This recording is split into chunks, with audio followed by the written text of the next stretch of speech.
Oh, bury me not in the fake old West, wherein her sad Zerp shot me in the chest, said Chekhov with his final breath. Before Bones McCoy pronounced his death. But Chekhov's fears were all for naught, for when the Earps his crewmates fought, thanks to Spock's mind meld, Kirk passed the test, and they all escaped the fake old West. I know I just did a spoof of a cowboy song at the start of the last review, but see, when I did that, I forgot that I was doing this episode next. And if you're going to do a spoof of a cowboy song at the start of a review of a Star Trek episode, this is the one, right? So I did 2 cowboy song openings in a row, which is repetitive, but I don't really care. This is a review of the Star Trek The Original Series episode, Spectre of the Gun. If you have not seen this episode and you don't want to know what happens in it, be warned, spoilers beyond this point. I mean, I kind of spoiled it already with my song, but only in the broader sense. The Enterprise is in the territory of the mysterious and reclusive Melosians on a mission to establish contact and convince them to join the Federation because I guess they must be doing a membership drive or something. They encounter a Melosian probe, which speaks to the crew telepathically and tells them bluntly, "You've entered our space without permission. You're not welcome here. Get lost." Kirk's like, "They've made it clear they don't want anything to do with us, but our orders are to find and meet with them, so it would seem we have no choice except to go to their planet anyway and beam down whether they like it or not." Spock agrees. I mean, you could just leave them alone. They seem pretty powerful, telepathy and all. Maybe ignoring their warnings, continuing to invade their territory, and generally pissing them off isn't the best idea. You don't have to make friends with everyone, you know. Sometimes you can just leave people alone. Unless they have valuable resources. Then it doesn't matter what they want. I learned that from all of human history. Anyway, Kirk ignores the Melosian warning to stay away and he rounds up a landing party of himself, Spock, McCoy, Scotty, and Chekhov, and they beam down to the Melosian planet. When they arrive, they find themselves surrounded by fog which was not detected by their sensors before they beamed down. Then there's a scary giant turtle head with glowing eyes staring at them through the fog, and the scary giant turtle head says, "You disregarded our warning, so you will be punished. Captain Kirk, you are the leader. This is your responsibility, so the pattern of your deaths will come from you." And then there's a scene transition, and suddenly they're all standing on the street of a town from the American Old West. Well, sort of. They notice right away that the town appears incomplete. Buildings are just facades, fronts with no walls. There's a clock just hanging in midair, attached to nothing. Also, their communicators and phasers are gone, replaced by 6-shooters. Kirk finds a newspaper pinned to a bulletin board and learns that apparently, this is supposed to be Tombstone, Arizona, on October 26, 1881. Now, why does that date ring a bell? That penny drops a moment later when the town sheriff appears to greet them. He seems to know Kirk and the others. He calls Kirk Ike and Spock Frank, and also happens to mention his own name, John Behan.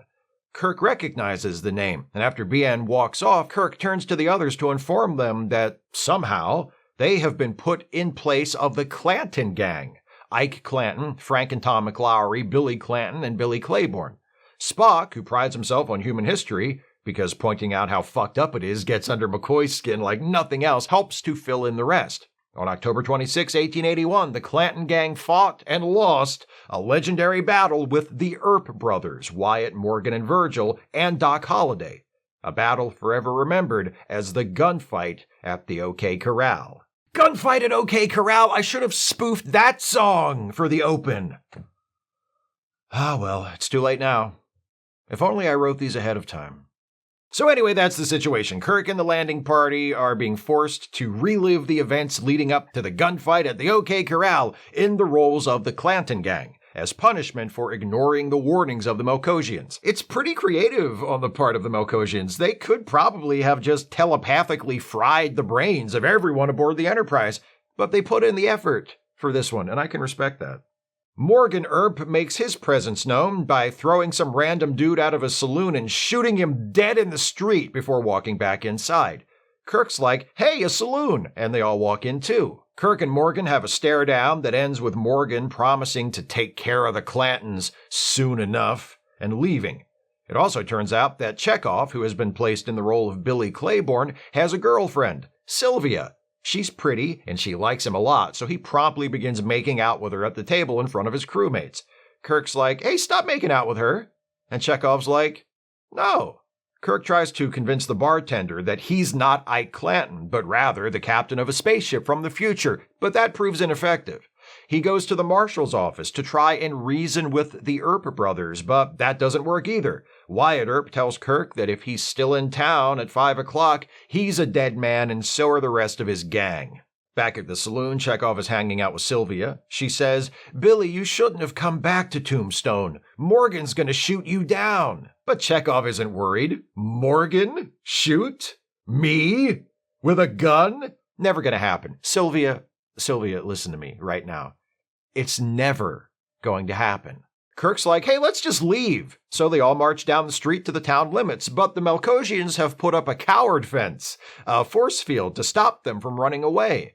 And the big clock in the sky says they've only got 2 hours to go. Time for a new plan. Kirk's like, "Could we use the elements available to us to fashion weapons? I've done it before, that always works." McCoy comes up with the idea of making a tranquilizer to knock out the Earps before the shooting can start.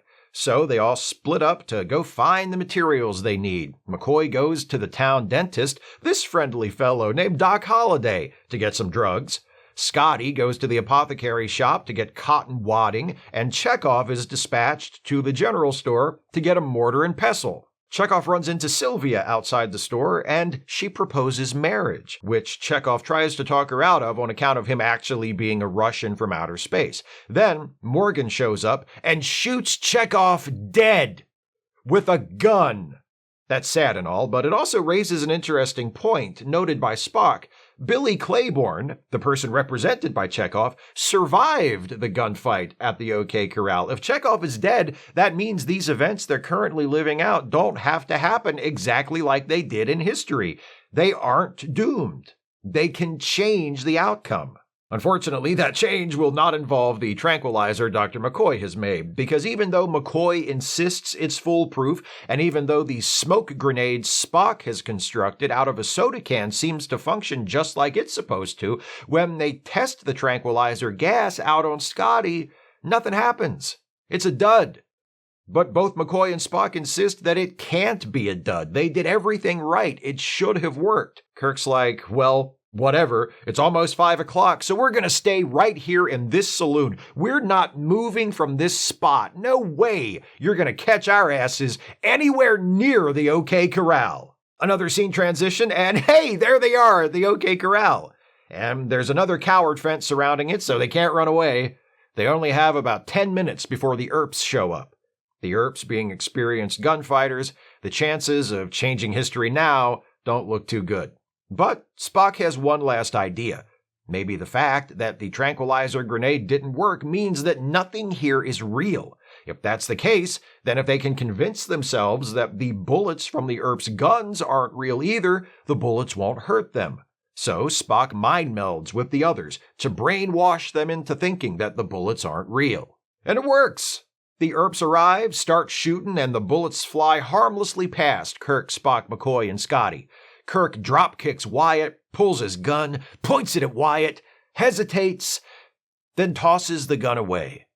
The Earps disappear, and one more scene transition puts the landing party back on the Enterprise, including Chekhov, who is alive and well and not sure what just happened.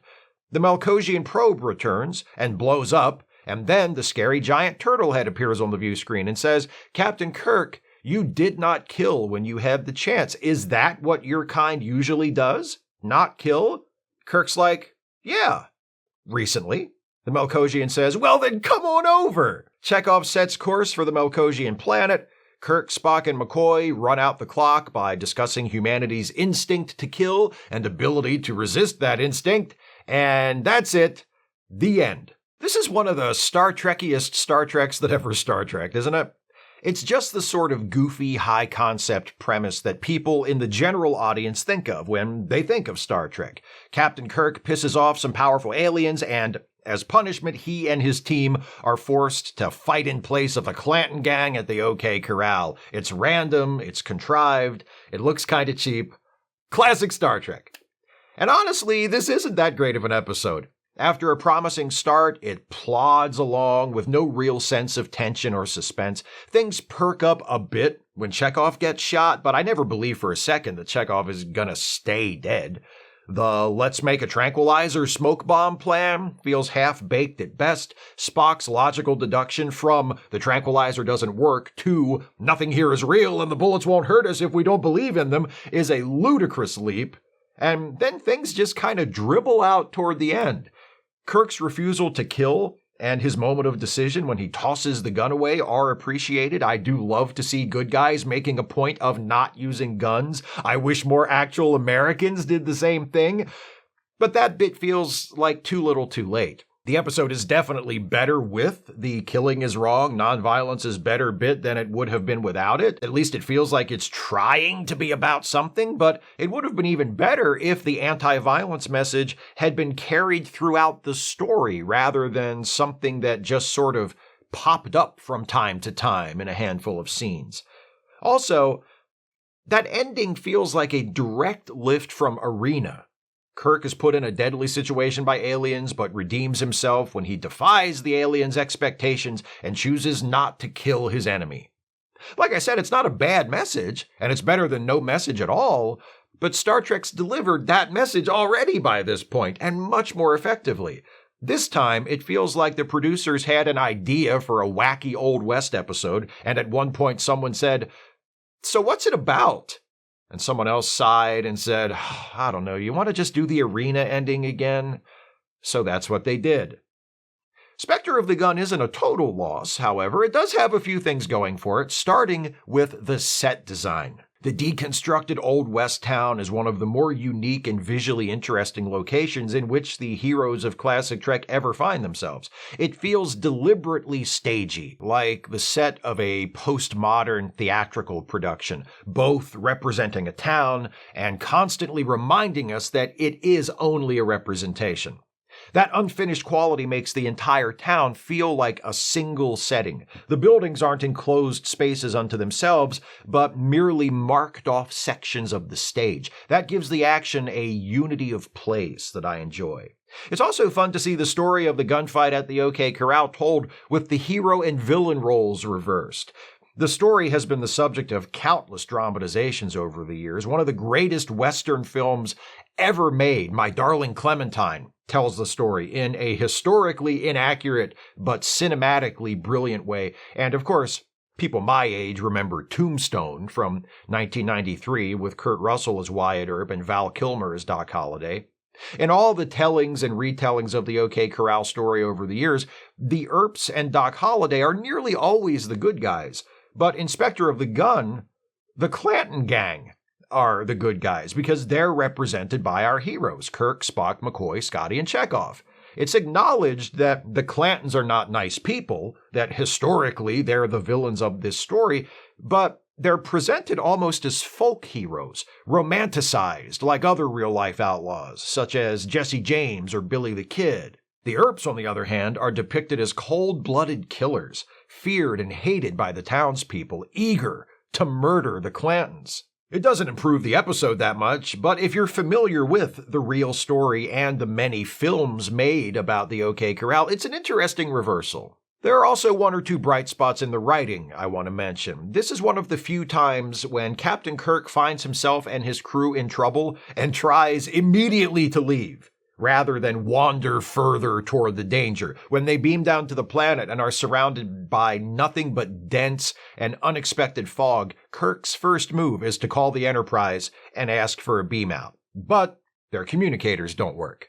Ah well, at least he tried. Hey Captain, maybe next time listen to the telepathic space probe that tells you to leave. I also really like the introduction of Doc Holliday. Though mentioned once or twice, Holliday doesn't appear on screen until fairly deep into the episode. McCoy hits on the idea of making a tranquilizer, says, "I know just where to get the drugs I'll need," and heads to the town dentist.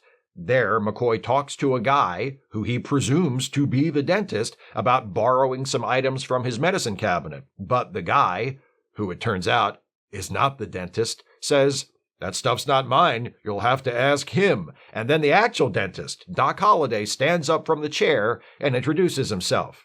Unfortunately, Holliday doesn't go on to do anything of note for the rest of the episode, but having McCoy go to the dentist's office looking for tranquilizers and using that to bring Doc Holliday into the story is very clever. Beyond those bits, this isn't an especially well-written episode, but it is a well-directed one. Vincent McAveety, who also directed 3 of the other episodes in this batch of reviews, Miri, Patterns of Force, and the Omega Glory, takes full advantage of the unique setting, using deliberately artificial camera angles and blocking to give the Melosian recreation of Tombstone a surreal, dreamlike quality. I particularly like the sequence leading up to the gunfight. We intercut between Spock mind-melding with the others and the Earps and Holliday walking toward the corral.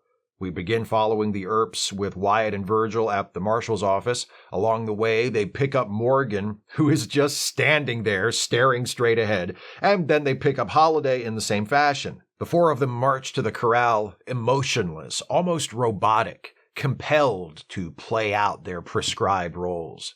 McAveety also finds opportunities for some cool shots, which are nearly always a bonus in TV shows from this era because tight production schedules demanded shooting for coverage and left little time for directors to get creative. I like this shot of the landing party kneeling over the body of Chekhov. Dramatic, low angle, the heroes in the distance, framed by the legs of the Earps standing on either side.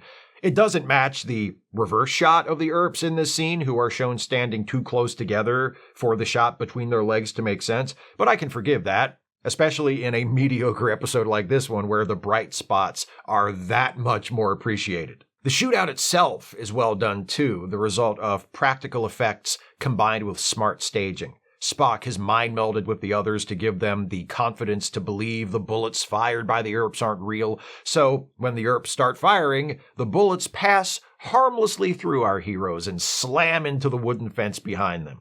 Our heroes stand between the Earps and the fence splinters and breaks as though impacted by a hail of hot lead. Simple, but it works. What we have here is a fun and quintessentially Star Trek concept for an episode, some strong set design and striking visuals, but that's about it, and that's just not enough to keep Spectre of the Gun from being what it is, which is a tedious hour of television that starts promisingly and then mostly kills time until it reaches an underwhelming ending that feels borrowed from an earlier episode. If McCoy wanted to tranquilize the Earps, instead of taking anesthetics from the dentist, he should have just gone to the producers and asked for a tape of this show.